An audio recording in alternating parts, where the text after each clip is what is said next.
আমি চুৰ নেকি? বৰ্তমান মই উপস্থিত আছোঁ ৰঙাপাৰী গাঁৱৰ দোকানৰ কমিটিৰ প্ৰায় গণ্যমান্য ব্যক্তি দুজন।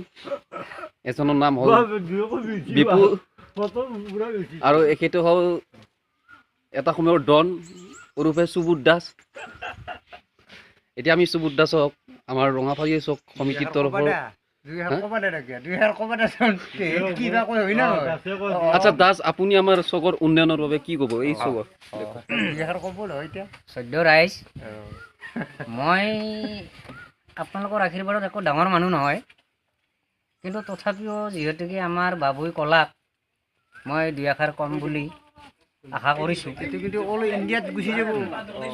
আশা কৰিছোঁ আমাৰ চকটোৰ উন্নয়নৰ বিষয়ে আমি ক'ব গ'লে বহুত কথা ক'ব লাগে, কিন্তু তথাপিও মই তাৰে মাজত দুই এষাৰ কাটি কাটি কওঁ। আমাৰ চকটো হ'ল, তাৰমানে আমাৰ ইয়াতে ইনকাম কৰা মানুহ খুব কম আছে, ব্যৱসায় কম আছে।